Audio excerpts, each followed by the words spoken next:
Qu'est-ce que vous pensez de cette dame ou de ce grand monsieur qui représente la justice un peu? Comme vous dites, il se prend trop pour un grand monsieur, hein, ce monsieur. Moi, je trouve qu'il fait pas en sorte d'aider les jeunes. Lui, il est juste sur son bureau, il a sa feuille, c'est marqué lui, il va en prison ou pas, et puis il marque oui ou non. Hein. C'est juste ça. Ils se mettent pas à notre place, ils s'imaginent pas comment ça peut être d'être enfermé. Je sais pas, ton esprit il change, tu commences à parler tout seul, tu deviens un peu fou, j'ai l'impression. C'est un jour pas comme les autres pour ces jeunes en détention. Ils accueillent aujourd'hui un groupe d'étudiants en droit de l'enfant venus de Sion pour les écouter et connaître leurs sentiments sur la justice des mineurs en Suisse. Eux vivent enfermés à la Clairière à Genève depuis plusieurs semaines, plusieurs mois parfois, en observation ou en préventive. Des jeunes pour qui la justice est synonyme de prison.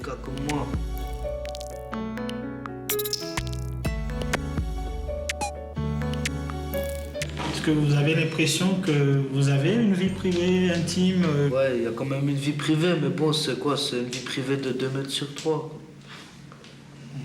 Puis ça, c'est pas une vie privée, c'est même pas une vie, monsieur. Moi, je pense que la prison, c'est dur. Hein. C'est pas... là, on voit comme ça les barreaux, les cellules et tout, mais une fois qu'on est dedans, c'est un autre monde. Hein. Un autre monde que Paolo nous fait découvrir. Et là, c'est une cellule. Donc, c'est ma cellule. Vous pouvez rentrer. Et là, sur votre droite, il y a les toilettes, lavabo. Donc, on a à peu près tout. Le lit. Voilà, puis c'est à peu près tout, quoi.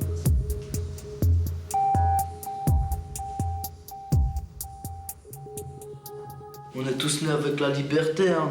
Normalement, on n'a pas le droit de nous l'enlever, à moins qu'on fait des délits graves. Mais nous, on n'a pas fait des délits graves. On est là pour possession de cannabis ou vol. Mais bon, moi, j'ai pas fait beaucoup de vols. Vol, trafic et consommation de drogue, des délits sans gravité aux yeux de ces jeunes, mais souvent commis à répétition et qui finissent par les conduire ici. Qu'est-ce qui t'a amené à la Clairière? Qu'est-ce que j'ai fait pour venir? Attends, tu te sens libre de le dire, hein, c'est pas une obligation. Comme ça, je préférerais pas en parler. Il n'y a pas de problème. Pierre ne souhaite pas évoquer ses délits. C'est une condition à ses témoignages. Nous n'en serons donc pas davantage. Pierre, en revanche, parle volontiers de ses journées à la Clairière. Il y a des ateliers, en fait, à partir de 7h30, après jusqu'à 4h moins quart. Et, ouais, il y a différents ateliers. Il y a l'atelier bois, où je suis en ce moment. Et ça te plaît? Moyen. Pendant ce temps, d'autres aussi poursuivent leur scolarité, les plus jeunes notamment. Pierre, lui, a 18 ans, il est là depuis 1 an déjà, contre 3 à 5 mois en moyenne. Tu as une explication par rapport au prolongement de la durée ici? Ouais, parce que en fait, je me suis évadé 3 fois. En fait. Qu'est-ce qui t'a poussé à sortir? On me disait des dates de sortie, et puis à chaque fois c'était repoussé. Et puis, ouais, moi, je sais pas, ça m'a énervé, et puis c'est ça qui m'a poussé à partir. C'est parce que les décisions n'étaient pas respectées, en fait, que Ouais. tu as décidé de sortir. D'accord. Les entretiens entre jeunes et étudiants s'enchaînent, sans pause, malgré la tension. C'est au tour d'un autre adolescent maintenant, 14 ans, et pas mal de violence derrière lui. C'est très dur d'être ici parce que j'ai trop d'actes violents avec des personnes et même un gars il a arrêté son travail à cause de moi. Là je rentre plus dans la merde, tu vois. Et c'est chaud et je sais pas comment je fais. Quand t'es enfermé, je sais pas, je peux pas dire ça comme ça, mais quand tu te sens enfermé, t'as plus envie de tout niquer, tu vois. Et... Est-ce que tu as pu dire, en fait, que tu voulais sortir? Tu as essayé de le dire?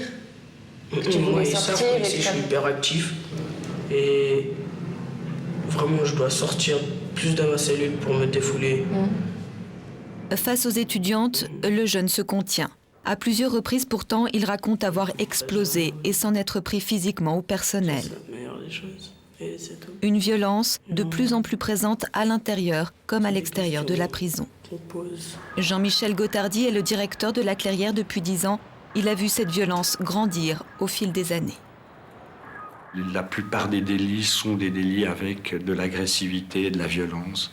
Donc que ce soit pour des vols de peu d'importance, un attel, voire une cigarette ou un peu d'argent, mais accompagné d'une violence extrême.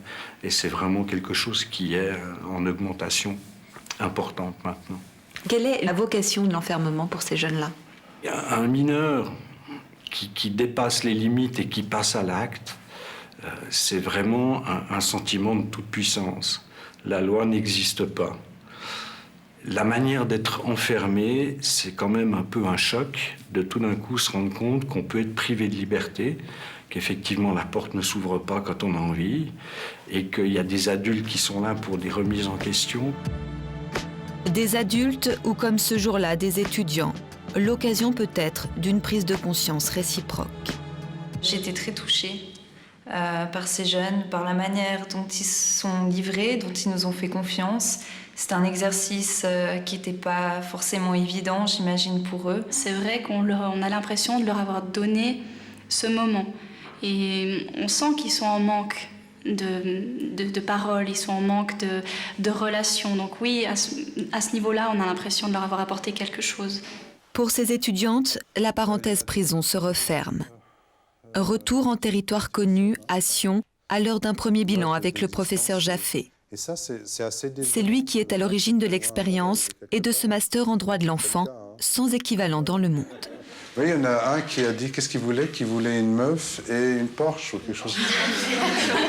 Une meuf et une Porsche Cayenne, et c'était finalement son objectif, ses deux objectifs principaux. D'autres choses? Sur la base de ces témoignages, les étudiants rédigeront un rapport qu'ils présenteront ensuite au Conseil de l'Europe à Strasbourg pour une justice mieux adaptée aux mineurs. Ce qui est ressorti des éléments, c'est qu'ils ont une perception très très négative de la justice, à savoir que pour eux, ils ont une impression d'inégalité de traitement.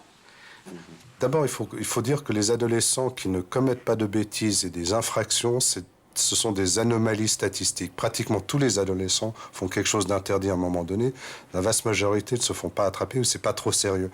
Et puis, il faut aussi dire que la justice pénale des mineurs est une justice qui fonctionne.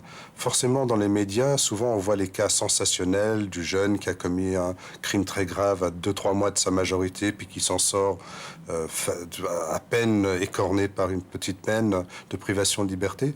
Mais pour 99% des jeunes, la justice pénale des mineurs est utile et ces jeunes réintègrent à terme la société civile et deviennent des bons citoyens, entre guillemets, productifs et plus heureux.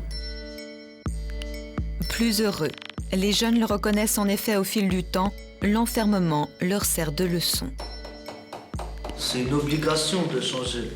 C'est même plus, on nous donne même plus le choix parce que nous enfermer comme ça en cellule, ça veut dire quoi? Ça veut dire obligé. Soit vous changez, soit vous êtes dans la merde. Je sais que, en tout cas, comme ça va plus me revenir de me dire tiens, c'est minuit, je galère et je vais aller faire un délit. Je vais pas me dire ça. J'ai appris ici que voilà, ça m'a calmé un bon coup, ça m'a stoppé. Il faut dire que là, on est des petits, on a fait des conneries, mais un jour ou l'autre, il y a tout qui va changer. Un jour, on sera grand. Peut-être quand je serai grand, je vais finir comme vous, je sais pas. Peut-être je vais finir clochard, peut-être je vais finir un putain de riche.